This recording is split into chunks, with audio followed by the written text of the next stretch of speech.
Eh, Makasih yang udah join. Buat teman-teman yang belum join, mungkin boleh diingetin lagi. Terus nanti minta tolong sama ketua kelas A sama kelas C buat screenshot partisipansinya di akhir aja ya, di akhir kelas. Nanti kalau ada yang mau nanya, boleh langsung diinterupsi aja atau lewat chat boleh. Oke, sebentar. Fiskal C udah ngumpulin belum ya tugasnya? Kak, linknya tetap sama kayak waktu itu. Drive-nya udah aku add KJJ. Oh, di drive di email ya. Oke, oke. Ya, Kak. Oke, kalau gitu langsung ke pembahasan aja ya.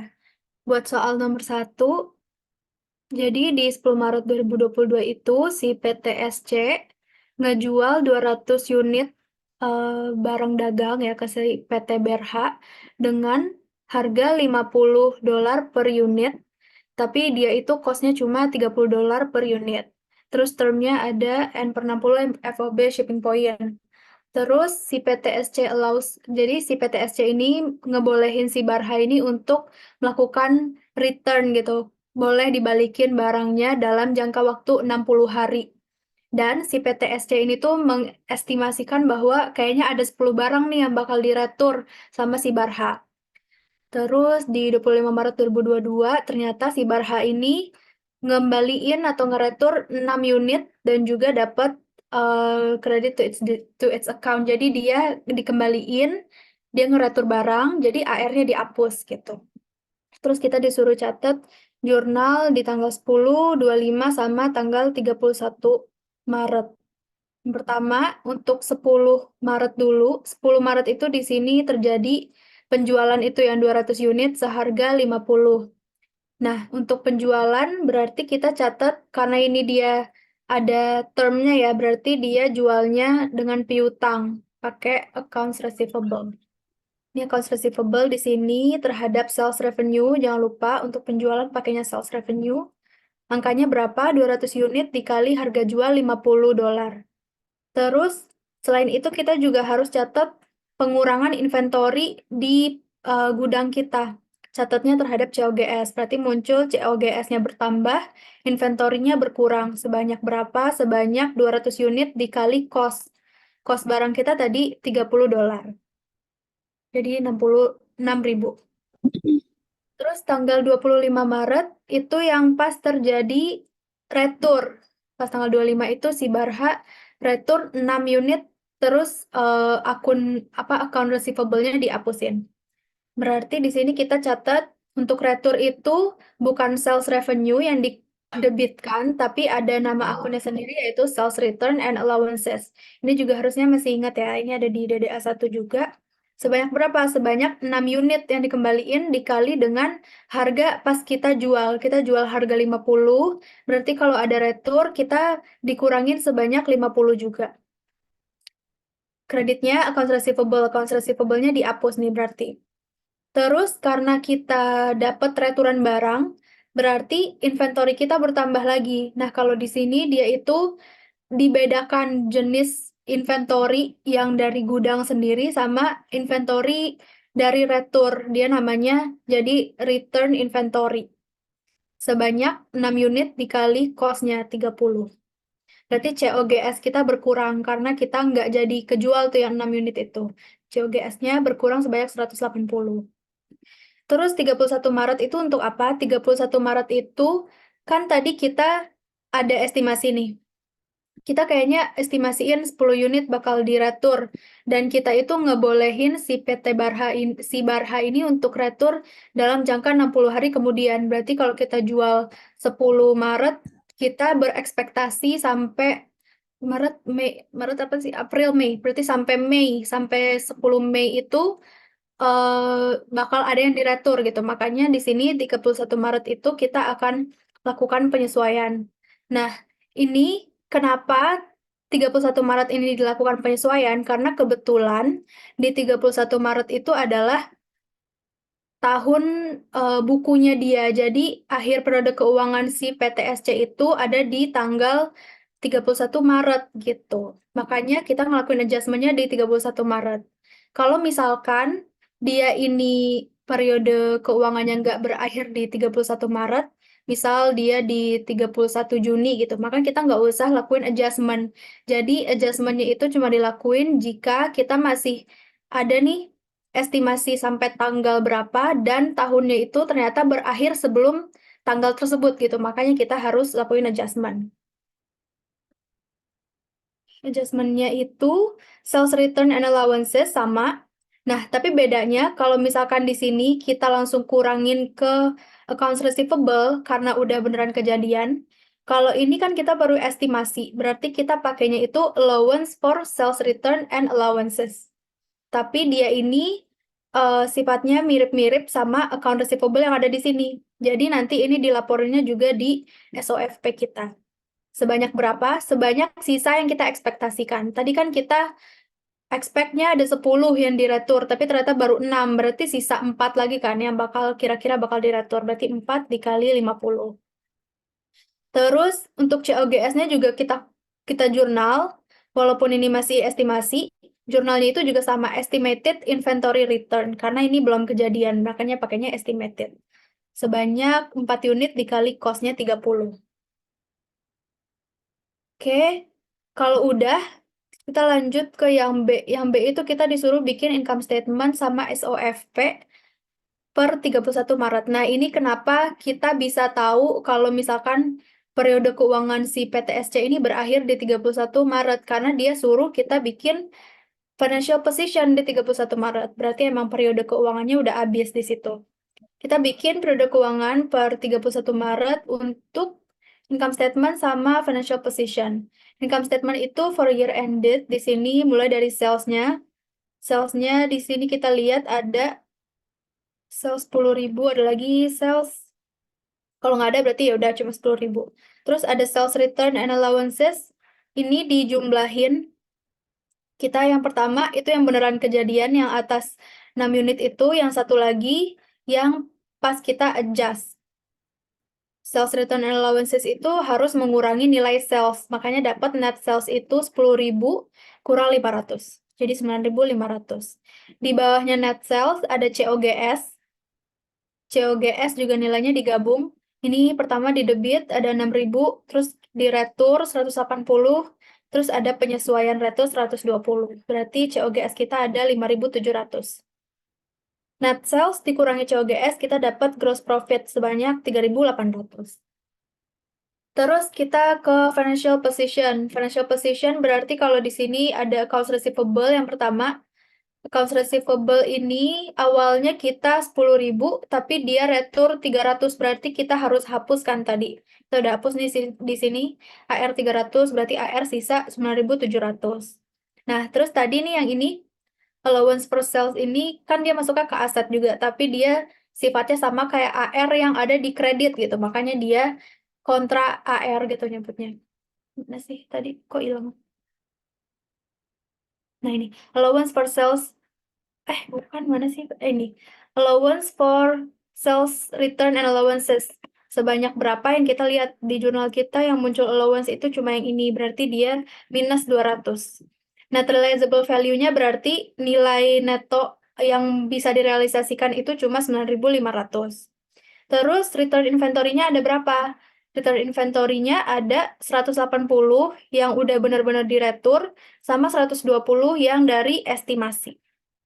Nah, ini kalau dari bukunya Kieso juga digabung pencatatannya, walaupun dia estimasi, tapi tetap masuk ke return inventory ini.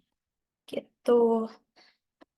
Terus lanjut ke yang C. Yang C itu kita disuruh asumsiin kalau misalkan tadi nih pas jual di tanggal 10 Maret itu jualnya dalam cash gitu. Jadi bukan AR yang muncul di sini. Kalau kayak gitu gimana jurnal dan income statement-nya? Pertama, buat jurnalnya dulu. Kalau jurnal dijual dengan cash, berarti ya udah kita dapat cash di sini debit, sama ada sales revenue 10.000 juga, terus catat juga COGS sama inventory. Terus pas retur itu gimana? Kalau tadi kan kita jual dengan piutang, berarti kita tinggal ngurangin piutang si Barha itu. Tapi kalau sekarang kita jual cash gimana? Kita udah keburu terima duit, tapi ternyata nih orang retur barangnya. Kalau misalkan kayak gitu berarti gantian kita yang ngutang ke si PT Barha. Jadi kita terima sales return dari si Barha itu, terus kita ngutang ke si Barha sebanyak jumlah yang diretur. Ada 6 dikali 50, ada 300. Terus habis itu dicatat juga sama yang ini masih kayak yang di atas, nggak ada bedanya, return inventory pada COGS. Terus adjustment-nya gimana? Nah, adjustment yang di sini, kalau tadi adjustment-nya itu allowance for sales return and allowances, kalau di sini untuk adjustment-nya itu dia pakai account payable atau liability. Jadi dia nggak dibedain, dia dicatatnya sama kayak yang di sini. Untuk COGS-nya catatnya masih pakai estimated inventory return. Terus income statement-nya gimana? Sales-nya masih 10.000, terus ada pengembalian sales return 500, masih sama ya, ini juga 3.800. Ini nggak ada bedanya. Yang beda itu cuma di SOFP-nya dia. Kalau di sini current asset-nya berarti kita dapat cash tadi 10.000, terus ada return inventory 300, terus kita punya utang ke si PT Barha sebanyak 500.000. Gitu.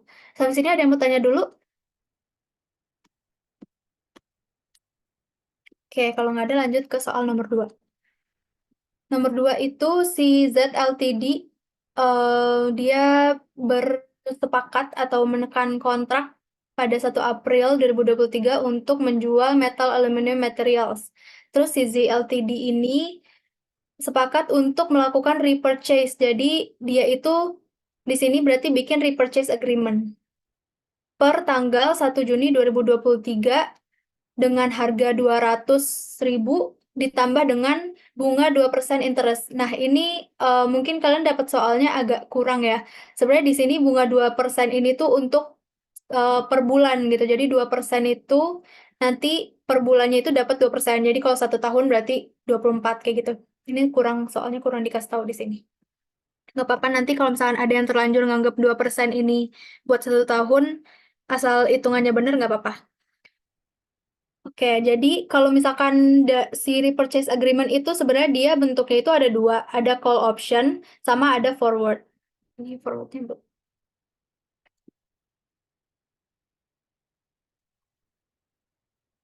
Nah, kalau misalkan repurchase agreement itu, si ZLTD ini, dia itu jual barangnya, dan kalian ini barangnya tuh jangan nginget yang barang kecil-kecil yang kayak inventory gini ya, tapi ingat barang-barang yang lebih agile gitu, kayak misalkan kayak metal aluminium materials ini, atau misalkan dia mesin kayak atau kayak mesin angkat berat yang kayak gitu-gitu.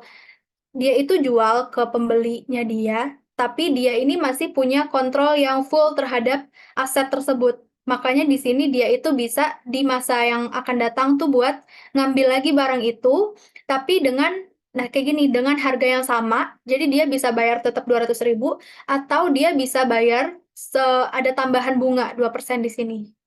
Nah, kalau misalkan yang kayak gitu, dia udah kasih barangnya ke orang, tapi dia masih punya control full, itu kita sebutnya sebagai financing activities. Jadi bukan selling activities. Dicatatnya juga bukan terhadap, bukan aset kita yang apa namanya, yang dikreditin, tapi kita catatnya sebagai liability kalau di sini. Kenapa di sini catatnya sebagai liability? Karena kalau misalkan ada bunga nih di sini, bunga itu sebenarnya lebih identik sama debt. Jadi makanya di sini kita catatnya itu sebagai liability. Kalau call option kan di sini sebenarnya bisa dalam bentuk, kalau kemarin sebelum UTS kan kita belajarnya saham ya untuk call option itu. Yang pertama untuk 1 April dia itu pas si aluminium metalsnya ini dikasih ke si pelanggannya dia. Berarti dia dapat cash 200.000. Terus dia catatnya sebagai utang. Dia ngutang nih ke si X ini, nggak tahu nih siapa, ke pelanggannya dia. Karena ini financing activities, berarti dia dapat duit 200.000, dia kasih barangnya dia, tapi dia nganggapnya ini sebagai ngutang gitu. Jadi mungkin kalau misalkan kayak kita lihat simpelnya, barangnya itu kayak sebagai, apa ya, kayak digadein gitu istilahnya. Kayak gitu. Terus abis itu kita ada penyesuaian juga. Nah, kalau misalkan untuk transaksi repurchase agreement ini, Dia itu penyesuaian interestnya dilakuin setiap akhir bulan. Jadi kalau misalkan dijualnya itu 1 April dan dilunasinya nanti di 1 Juni, berarti kita punya bulan April yaitu 30 April sama 31 Mei untuk ngelakuin penyesuaian. Penyesuaiannya dicatatnya sebagai apa?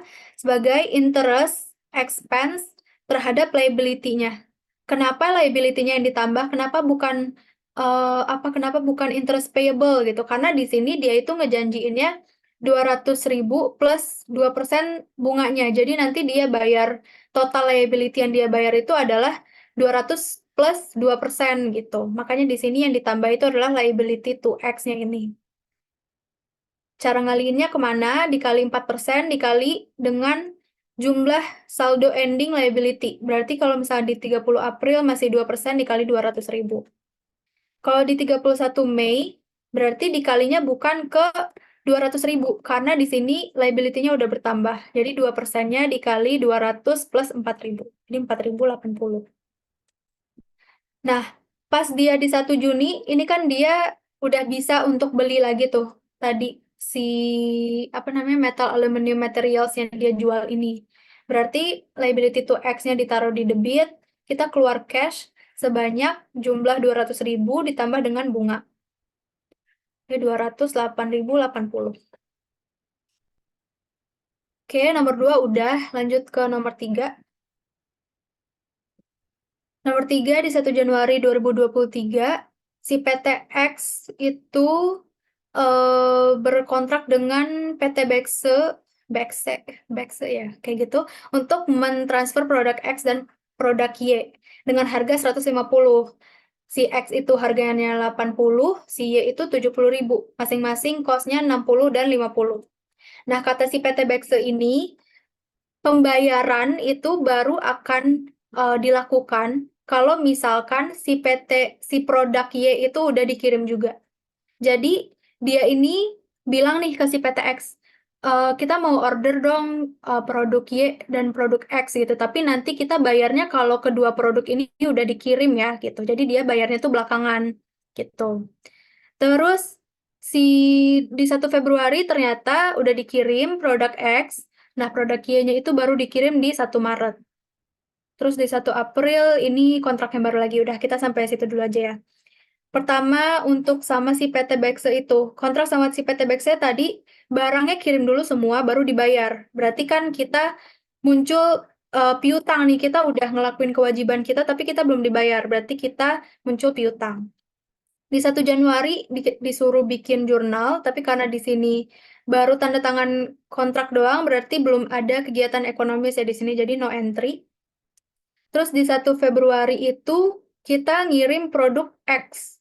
Berarti kita dapat sales revenue sebanyak 80.000. Tadi di sini bilangnya X itu 80.000. Nah, ini biasanya kan kita catatnya itu piutang dalam bentuk accounts receivable kan.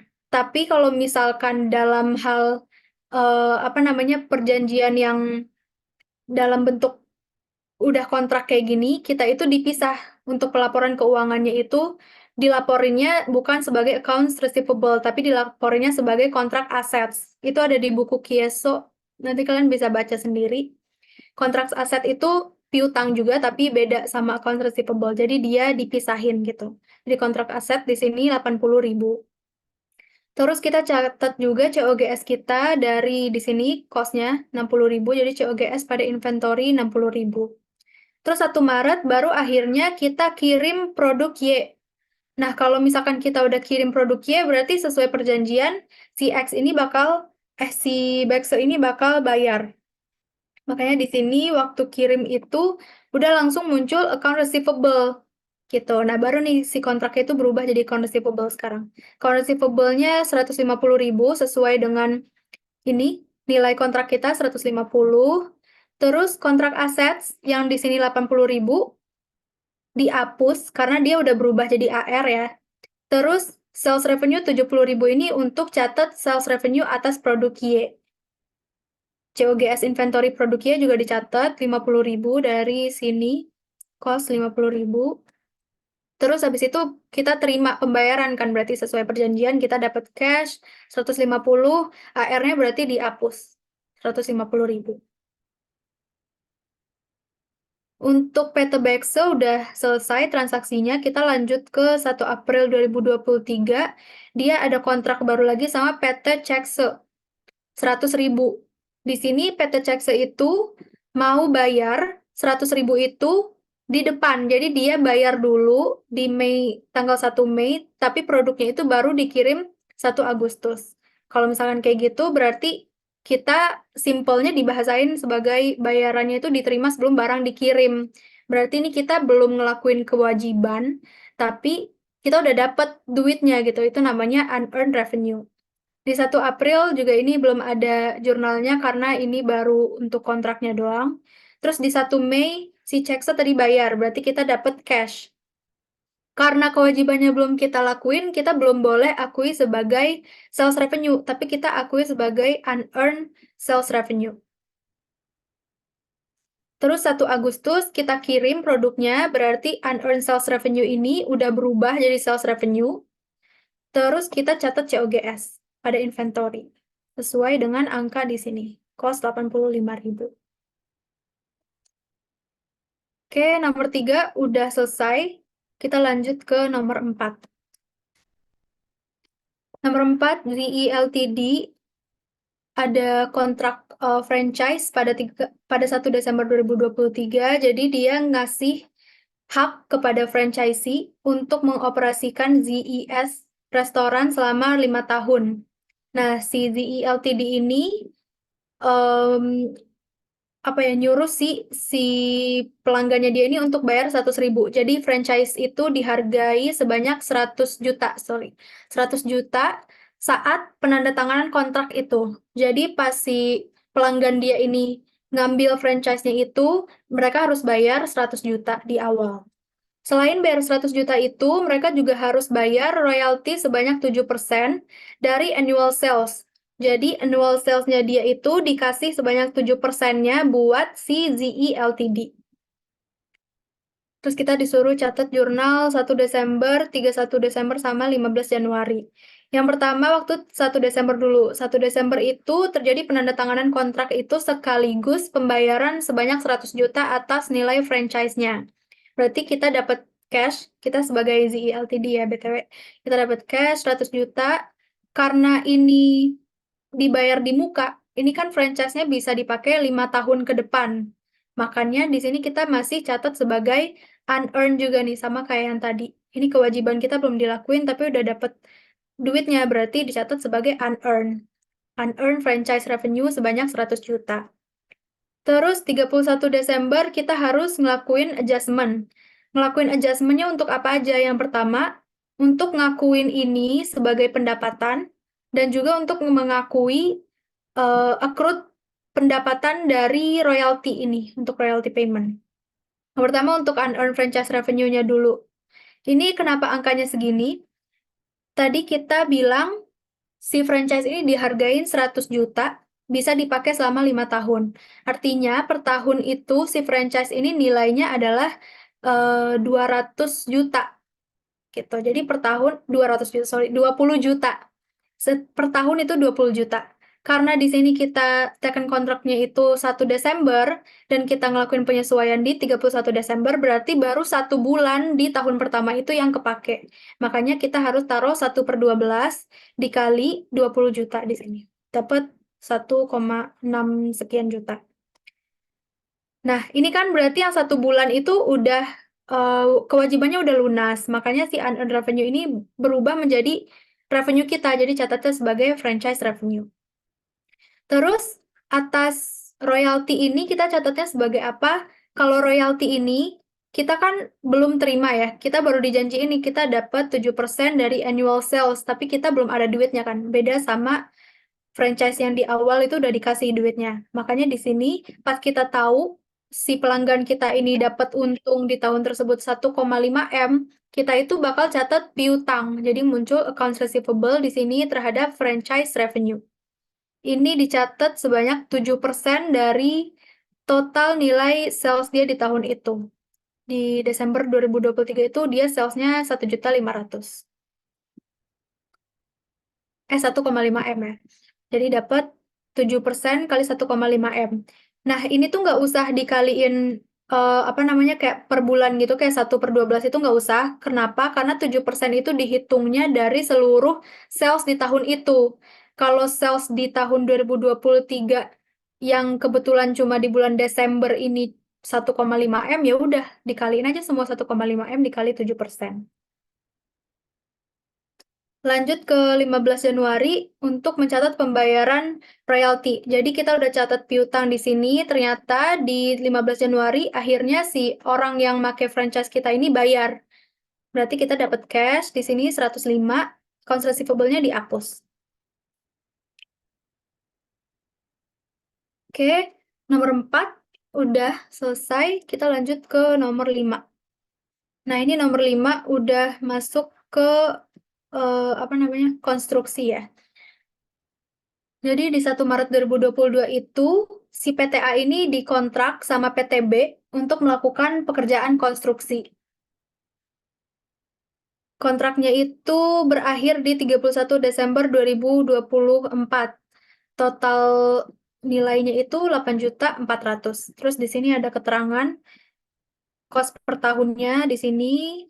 Terus estimated cost to complete ada masing-masing. Terus ada progress billing sama jumlah cash yang diterima atas pekerjaan dia itu. Nah, di sini dia disuruh pakai dua metode. Yang pertama ada percentage of completion, yang kedua ada cost recovery.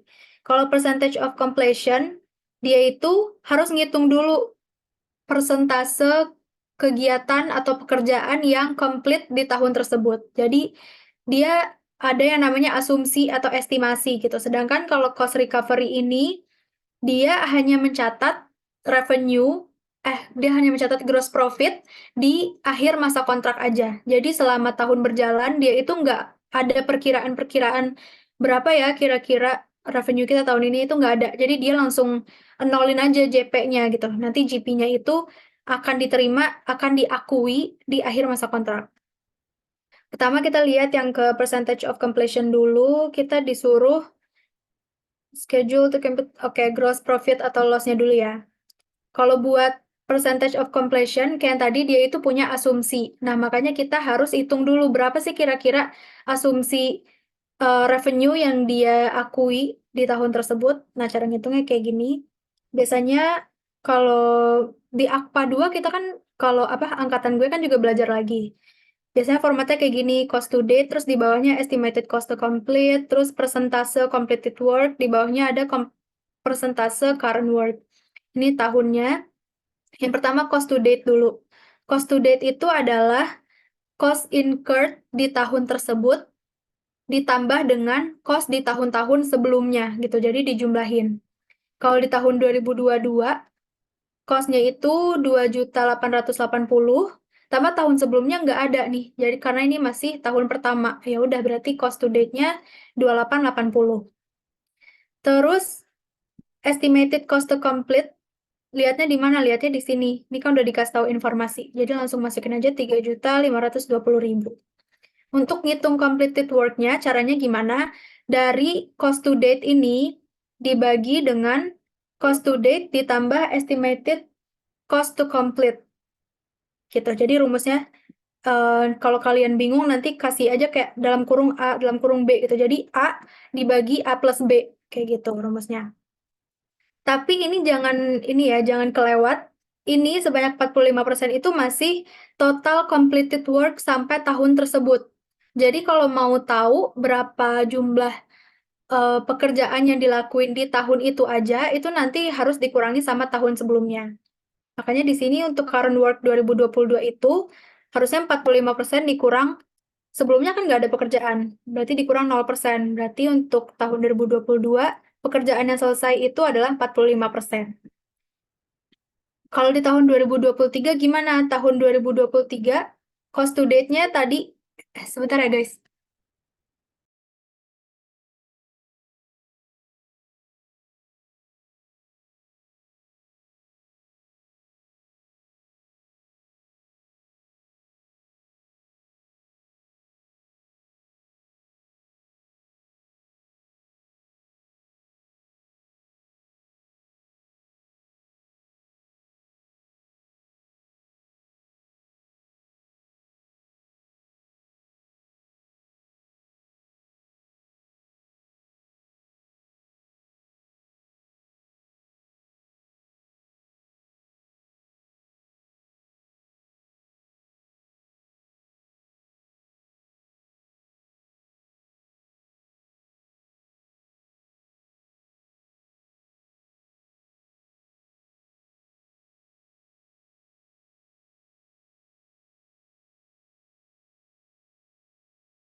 Sorry ya guys.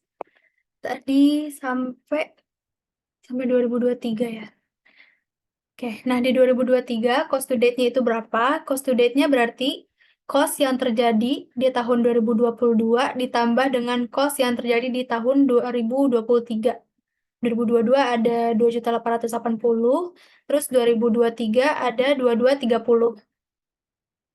Terus cost estimated to complete-nya masukin lagi 2.190, berarti completed work per 2023 itu A dibagi A plus B, gitu. Dapat 70%. Nah, ini yang trikinya di sini sih, takutnya kalian suka lupa kalau misalkan lagi buru-buru gitu. Kalau current work itu berarti estimated, completed work-nya per 2023 kan ada 70%. Tapi 45%-nya itu udah dikerjain di 2022. Berarti yang dikerjain di 2023 cuma 25%-nya aja. Gitu mikirnya. Jadi 70 dikurang 45 dari tahun lalu. Kalau misalkan tahun lalu ini baru selesai 20% dan per 2023 yang udah komplit 70, berarti pekerjaan di tahun itu ada 70 dikurang 20, ada 50%. Terus tahun 2024 cost to date-nya 5.150. Ini udah dibawa ya dari tahun 2022 juga, ditambah dengan cost di tahun tersebut. Berarti kalau di total ada 7.300. Estimated to complete-nya udah 0. Kenapa udah 0? Karena di tahun tersebut, tahun terakhir nih di sini. 31 Desember 2024 kan. Jadi 2024 itu udah nggak ada pekerjaan lagi di tahun depannya. Makanya dia udah tidak melakukan estimasi cost to complete lagi. Jadi di sininya 0. Completed work-nya berarti jadi 100%. Ini pasti 100%. Kalau dimasukin rumus juga A plus A per dibagi A plus B juga 100%.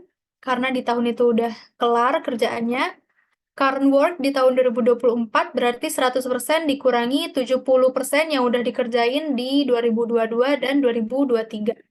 Jadi current work 2024 itu cuma 30%. Kalau ini udah dapat hitungannya, kita bisa masuk menghitung gross profit-nya.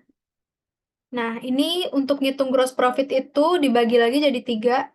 Bisa pakai to date, bisa pakai recognize in prior year, atau bisa pakai recognize in current year. Kalau pakai to date, ini semuanya dari mulai revenue, cost, itu kita ngacu ke yang di sini tadi. Cost to date itu kan tadi penjelasannya adalah cost yang terjadi di tahun itu ditambah dengan cost di tahun-tahun sebelumnya. Berarti kalau revenue to date, revenue di tahun itu ditambah dengan revenue-revenue di tahun sebelumnya juga. Gitu. Ini kita masukin untuk revenue di tahun 2022, dapatnya dari mana? Dari jumlah pekerjaan yang selesai di tahun itu, yaitu 45%, dikali dengan nilai kontrak 8.400. Berarti revenue jadi 3.780. Cost-nya berapa? Cost-nya jangan lupa pakai cost to date juga ya. Pokoknya di barisan sini semua pakai to date. 2.880. Berarti gross profit di tahun 2022 itu ada 900.000. Di tahun 2023 gimana? Revenue-nya berarti udah 70% dikali nilai kontrak 8.800. Berarti dapat revenue 5.880. Cost-nya ngambil dari sini 510, dapat gross profit 770. Di 2024, 100% dikali 8.400. Gross untuk cost-nya di sini 7.300. Berarti gross profit-nya ada 1.100.000. 1.100.000 gitu. Nah, ini kalau misalkan kalian lihat dari nilai kontrak kita kan 8.400.000. Dikurang dengan total biaya semuanya nih. Mulai dari tahun 2022, 2023, 2024. Ini kalau di total ada 7.300.000 ya. Nah, gross profit kita itu di akhir 1.100.000. Ini sama nih di sini. Gross profit 1.100.000. Gitu. Terus recognize in prior year gimana? Berarti ini adalah revenue atau cost yang diakui di tahun sebelumnya. Untuk 2022 udah pasti 0 karena ini tahun pertama kita mulai melakukan pekerjaan. di tahun 2023, berarti gampangnya ngambil dari sini sih. Kalau kalian mau cepet ya udah tinggal masukin aja angka yang diakui di tahun 2022 kan berarti ngambil dari ini. Taruh di sini semuanya. Terus yang diakui di 2024 berarti ngambilnya dari sini. Gitu. Kalau udah lanjut ke recognize in current year. Nah, kalau recognize in current year ini dia itu cuma ngakui revenue dan juga cost di tahun tersebut. Jadi nggak dijumlah sama tahun-tahun sebelumnya. Untuk revenue berarti ada 45% dikali 8.400 dapat 3.780. Cost-nya masih 2.880 berarti dia dapat gross profit 900.000. Di 2023, revenue yang boleh diakui 25% dikali 8.400, cost-nya 2.230. Berarti kita rugi nih di sini, GP-nya minus 130.000. Terus 2024, revenue-nya 30% dari nilai kontrak, cost-nya 2.190. Berarti kita dapat gross profit 330.000. Ini kalau misalkan kalian total, nilainya 1.100.000 juga, jadi sama. Kalau misalkan pakai metode to date atau pakai metode recognize in current year, itu jumlahnya tetap, apa namanya, kita akan gross profit sebanyak 1.100.000. Oke, lanjut ke B. B itu kita disuruh jurnal di 2022, 2023, dan 2024. Biasanya kalau buat jurnal itu kita disuruh bikin 5. Yang pertama untuk catat biaya konstruksi, terus catat progress billing, terus catat penerimaan pembayaran, catat revenue dan GP, sama kita ngelakuin eliminasi progress billing dan CIP-nya.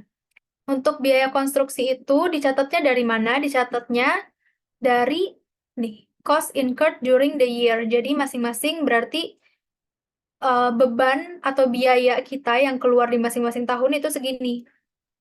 Dalam bentuk apa aja? Bisa dalam bentuk material, bisa dalam bentuk accounts payable, atau buat bayar pekerja-pekerja kita, atau bayar apa misalkan kayak bayar listrik buat ngerjain ini. Pokoknya kayak semua biaya-biaya yang dikeluarin dalam pengerjaan konstruksi itu. Masing-masing sesuai sama nilai yang di tabel tadi. Masukin jurnalnya CIP, Construction in Process, terhadap biaya-biaya tadi. Terus yang kedua, catat progress billing. Progress billing di sini juga udah ada informasinya, 3,2, 3,5, sama 1,7. Berarti kita kalau ngasih progress billing, itu kan baru ngasih tagihan gitu ya, ke si pelanggan kita, ke si orang yang meminta jasa kita gitu. Jadi kita kasih ini progress billing ke dia, berarti kita akan mencatat piutang, accounts receivable, sesuai dengan jumlah progress billingnya. Terus kalau misalkan udah diterima pembayarannya, berarti accounts receivable-nya kita hapus, kita taruh di kredit, kita terima duitnya berarti kita catat cash. Nah, kebetulan di sini untuk jumlah cash yang diterima itu masing-masing jumlahnya kurang dari progress billing, kecuali yang tahun 2024 ini ya. Jadi catat cash pada accounts receivable. Nah, kalau di di AKPA 2 itu kita udah ada pencatatan buat PPh-nya sama PPN-nya juga. Tapi kalau di sini kayaknya kalian belum diajarin sampai situ ya, karena ini masih akuntansi keuangan, belum akuntansi pajak. Jadi baru sampai cash pada accounts receivable-nya aja. Gitu. Biasanya kalau misalkan si PPN itu munculnya pas kita kasih progress billing ini. Jadi kita kirim progress billing, nanti ada PPN juga di ada akun PPN juga di sini. Terus pas nerima uang di sini nanti ada akun PPh juga gitu. Terus kita catat revenue dan GP-nya. Nah, ini kan ada banyak ya, kan ini bingung kan, masing-masing namanya tuh asing gitu, kayak ini buat apa, buat apa.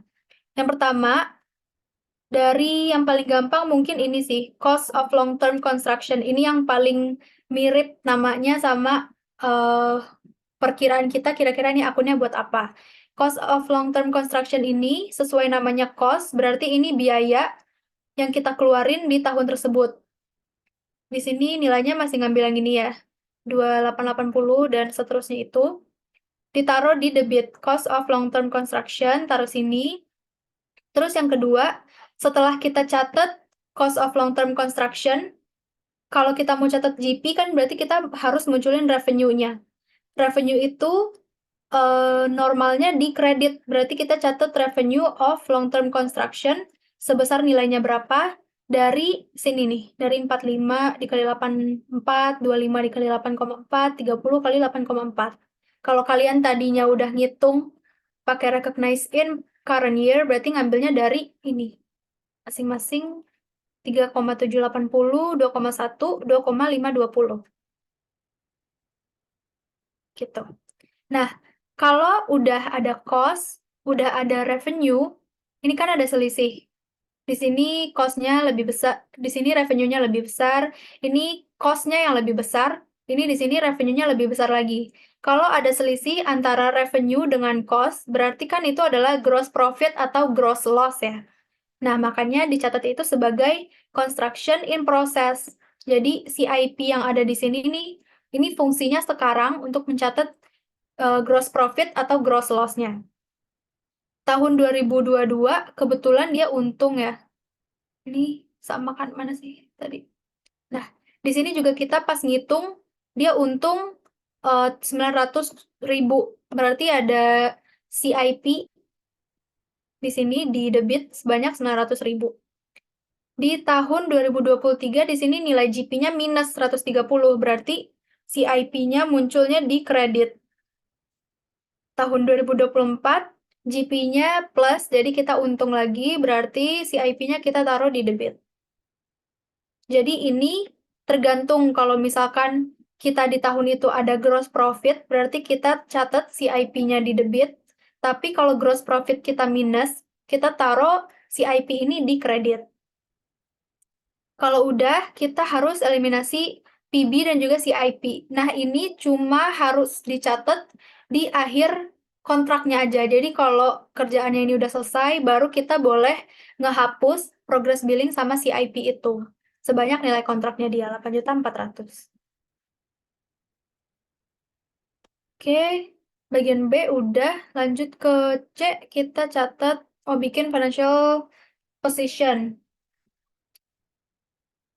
Oke, untuk tahun 2022 sama tahun 2023. Bikin financial position di sini muncul, ini ada banyak ya akun-akun, ada yang akun untuk dicatat di income statement, ada akun yang dicatat di financial position. Yang pertama, ini udah pasti munculnya itu di income statement ya, karena dia kan ini sifatnya sebagai sebagai expenses atau sebagai kayak liability kalian gitu. Jadi dicatatnya itu masuk ke expense kalian nanti pas kalian bayarin. Di sini nyatetnya pertama ada AR yang paling gampang di sini ada 3.200.000 untuk 2022. Tapi jangan lupa kita udah nerima pembayarannya di sini sebanyak 3.150. Berarti AR-nya itu sisa 50.000 di sini. Jadi kita lihat juga nih kalau ada di debit, ada di kredit gitu. Jadi jangan sampai kelewat. Terus habis itu ada inventory. Nah, inventory ini di sini dicatatnya dalam bentuk CIP dan juga progress billing. CIP dapatnya dari mana? Nah, dari sini. Sebanyak 10.800.000 sama pas kita nyatet CGP tadi 900.000.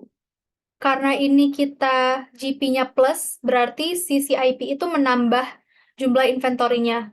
Kalau di sini, dia itu GP-nya minus, berarti nanti dia akan mengurangi. Terus si progress billing di tahun 2022 itu ada 3.200.000. Setelah kita hitung, ternyata si IP kita lebih besar daripada progress billing. Berarti kita punya aset yang namanya CIP excess progress billing. Tapi ini kayak selisihnya gitu loh, dari CIP dikurangi dengan progress billing. Sebanyak 580.000.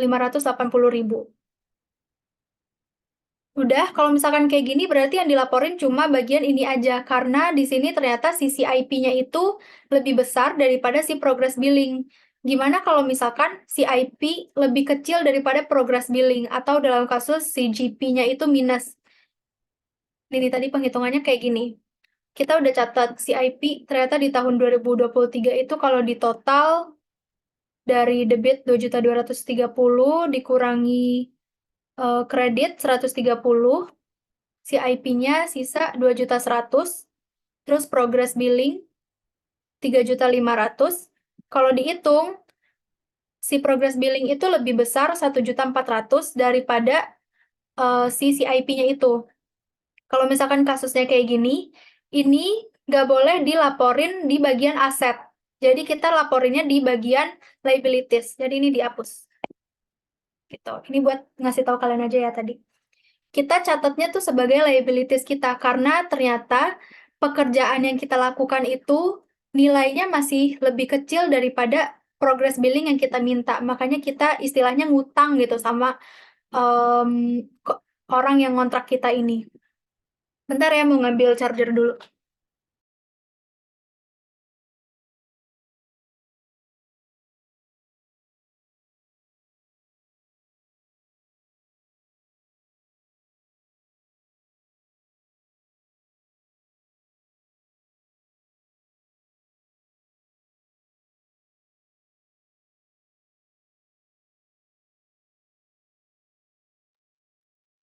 Oke. Ini billing saya itu dicatatnya dari mana? Dari jumlah penggabungan ini di 2023 ditambah dengan 2022, 6.700.000 dikurangi CIP dari 2022 sampai 2023 juga di total. Karena ini namanya statement of financial position ya. Statement of financial position itu kan bertambah terus. Oh, sorry, berarti ini salah. Ini 50 kan masih nilai tahun ini. Jangan lupa di tahun kemarin kita ada ending 50 juga. 50.000. Kok nggak bisa sih?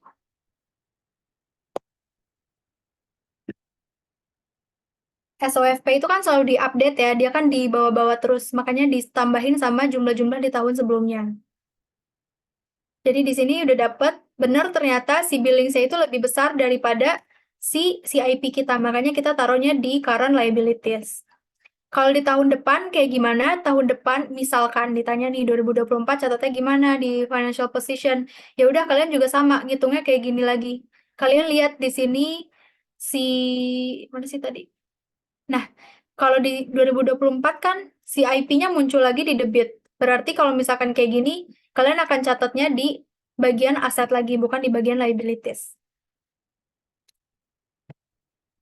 Terus, udah yang untuk percentage of completion, kita lanjut ke cost recovery. Kita disuruh bikin gross profit-nya juga sama bikin jurnal. Hitung gross profit untuk recovery tadi. Udah banget ya? Ada lu banget banget. Iya, udah. Mungkin boleh di-mute dulu. Oke. Untuk cost recovery itu kita nggak melakukan estimasi kayak gini. Jadi nggak ada penghitungan yang, oh kira-kira di tahun 2022 kita harus akuin segini, 2023 kita akuin segini, 2024 segini. Itu nggak ada. Dia itu cuma ngakuin gross profit di akhir masa kontrak. Jadi dia harus ketahuan dulu berapa semua biaya-biaya yang udah benar-benar terjadi, baru dia akan mengakui gross profit. Makanya untuk penghitungan di tahun-tahun sebelumnya itu hasilnya nol. Ini dapat nolnya tuh gimana caranya biar nol? Pertama kita bakal pasti ngacu ke cost. Karena yang ada informasi di soal itu cuma cost. Sini, contract cost incurred during the year. Jadi kita cuma bisa rely ke informasi ini aja. Kita taruh cost di sini masing-masing masukin, terus habis itu revenue-nya itu ngikut. Kalau di tahun-tahun sebelumnya dia itu nggak boleh ngakuin revenue, berarti nggak boleh mengakui GP, berarti GP itu nilainya 0. Dengan cost segini dan GP 0, otomatis revenue-nya itu harus sama dengan cost kan, karena GP itu didapat dari revenue dikurangi cost. Makanya di tahun 2022 dan tahun 2023 ini angka revenue dan cost-nya itu sama. Terus di tahun 2024 gimana?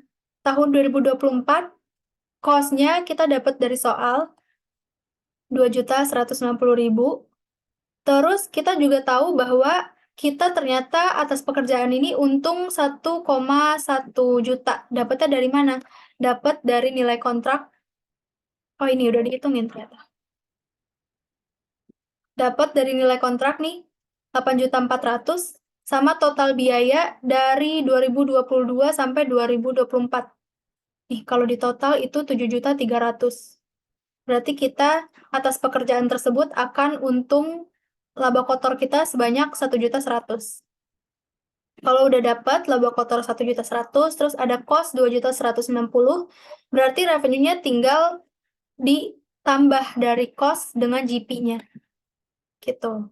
Ini kalau misalkan kalian mau cross-check, revenue dikurangi cost, hasilnya tetap 1.100.000. Berarti ini udah benar untuk penghitungan revenue-nya. Jadi yang ngikut itu adalah revenue ya, kalau misalkan pakai cost recovery. Udah dihitung untuk gross profit-nya, kita lanjut ke jurnal. Jurnalnya sama si percentage, jadi nama akunnya itu sama kayak gini semuanya. Yang beda itu pasti di jumlah-jumlahnya aja kan. Untuk tahun 2022, ini yang to date berarti 2022 masih segini, di 2023 udah dijumlah, di 2024 juga dijumlahin. Udah dicatat semuanya, kita lanjut. Oh enggak, sorry. Kalau misalkan kalian pakai cost recovery, dia udah nggak ada yang kayak gini lagi ya. Udah nggak ada to date, recognized in prior year, sama recognized in current year. Jadi dia catat aja sesuai sama kondisi yang udah dia perkirain gitu. Jadi makanya di sini untuk construction-nya itu juga masing-masing sesuai yang terjadi di tahun itu aja. Kalau di 2022 kejadian cuma 2,88, ya udah dicatatnya 2,88. 2023 cuma habis 2.230.000, catatnya juga segitu. Dan seterusnya sampai kontraknya habis. Terus kalau udah kita juga hitung untuk CGP-nya itu di sini dia catatnya sama kayak tadi. Cost of long term berarti ngambilnya dari sini. Terus revenue-nya ngambil dari sini. Nah, di tahun 2022, 2023 dia nggak ada untung, berarti di sini dikosongin. Jadi dia cuma catat 2 jurnal ini aja. Tahun 2024 dia udah boleh ngakuin laba kotor, berarti udah muncul CIP-nya di debit 1.100.000. Ini di 2024 lagi baru ditutup lagi progress billing pada CIP. Oke, kalau udah lanjut ke nomor 6. Ini masih construction work, tapi beda jenis. Di sini, di 2022 itu, PTC mulai melakukan pekerjaan konstruksi dengan kontrak selama 3 tahun. Nilai kontraknya 1 juta, terus dia pakai percentage of completion method. Terus kita dikasih info juga gimana posisi laporan keuangan dia, sama income statement dia per 2022. Kita disuruh hitung cash collected di tahun 2022. Yang pertama, untuk dapetin cash collected itu, di sini mana sih? Cash collected, progress billing. Nah, ini menerima pembayaran itu kan dari AR kan. Di sini kita catatnya cash terhadap AR. AR itu munculnya dari mana? Kita naik lagi ke atas. AR itu munculnya dari progress billing kita. Berarti kita butuh 2 informasi, yaitu progress billing dan accounts receivable. Progress billing, di sini kita lihat, mana ada di sini nih. Ada billing 230.000, berarti progress billing yang kita kasih ke si pelanggan kita ini 230.000 di debit, di kredit serta. Progress billing. Berarti di sini juga muncul AR 230. Terus nanti kan kita dapat cash. Cash-nya ini kan yang ditanyakan, yang nggak tahu berapa. Nah, ternyata kalau misalkan mau tahu cash-nya ini berapa, kita juga harus tahu nih nilai AR di kredit itu berapa. Cara taunya gimana? Kita lihat lagi ke sini. Informasi yang ada di statement of financial position ini kan adalah informasi ending kan. Informasi per tanggal penjumlahan 31 Desember 2022. Jadi mulai dari awal dari 1 Januari 2022 sampai 31 Desember 2022, ini itu adalah penjumlahannya gitu. Kalau ada penambahan AR berarti udah ditambah, kalau ada pengurangan AR berarti udah dikurang. Pokoknya ini adalah endingnya dia. 18.000. Kalau mau bikin T account, kayak gini posisinya. Kita udah tahu AR beginning-nya 230 dari mana? Dari nilai progress billing. Terus ending-nya kita juga tahu dari financial position kita, 18. Nah, kalau udah tahu ending dan udah tahu beginning, berarti di sini ada AR yang dikredit sebanyak 212. AR yang dikredit artinya apa? AR-nya dibayar. Berarti itu adalah nilai cash collected pada tahun 2022. Ada 212.000. Terus yang B, kita disuruh hitung cost construction-nya. Oke. Nah, tadi nih pas kita ngitung cost itu muncul di bagian sini. Revenue dikurangi cost sama dengan gross profit. Revenue kurangi cost sama dengan gross profit. Kalau mau tahu cost, berarti tinggal dibolak-balik aja kan rumusnya. Cost berarti revenue dikurangi gross profit. Revenue itu nilainya sama kayak nilai CIP yang ada di Statement of Financial Position. Ini nilainya udah pasti sama. Jadi kalau misalkan kita lihat CIP in Financial Statement ini, Construction in Process di SOFP itu 250. Itu adalah nilai revenue yang kita akui di tahun tersebut. Kalau mau dipersentasein, berarti dia itu adalah 25% dari nilai kontrak. Kenapa? Karena nilai kontrak kita kan 1 juta. Oke, udah dapat revenue-nya 250. Terus, kita catat apa lagi? Kita catat, kita lihat GP-nya. Di sini kan kita butuh tadi informasi revenue dan GP. Kebetulan GP-nya udah dikasih tahu di income statement. Ada 50.000. GP-nya 50. Ini tadi rumusnya cost itu adalah revenue dikurangi GP. Berarti cost di tahun 2022 itu adalah 250.000 dikurangi GP 50.000. Cost-nya 200.000.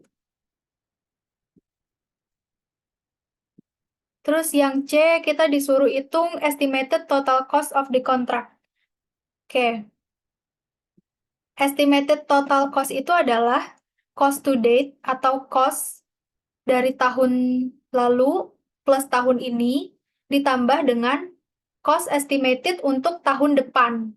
Jadi dia ini penjumlahan seluruh biaya dari tahun sebelumnya, tahun-tahun yang udah lalu, sampai tahun-tahun yang akan datang. Itu namanya estimated total cost. Kalau yang di sini baru estimated cost doang ya tadi. Ini nggak ada totalnya. Yang ini ada total cost-nya, estimated total cost. Nah, itu cara nyarinya gimana? Yang pertama, ini kita lihat di tahun 2022 aja. Percentage of completion itu kan dapatnya dari cost to date dibagi estimated total cost kan.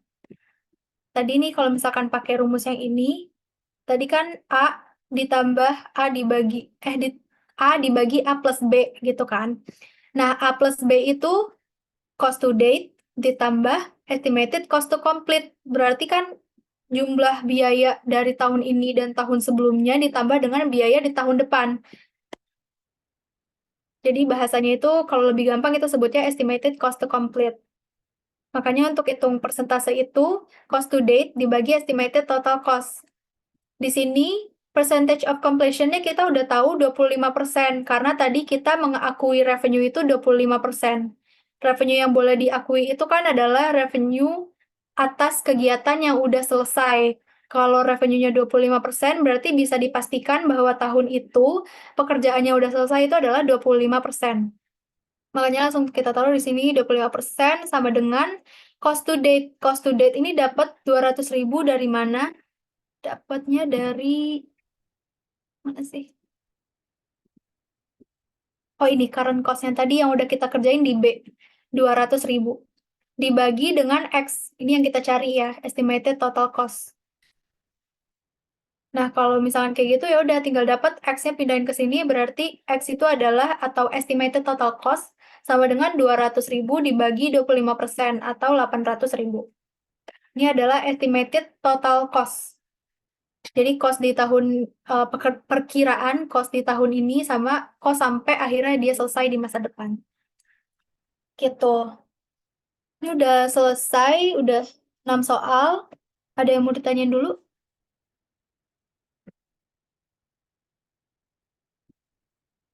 Nggak ada? Oke, kalau nggak ada, mungkin boleh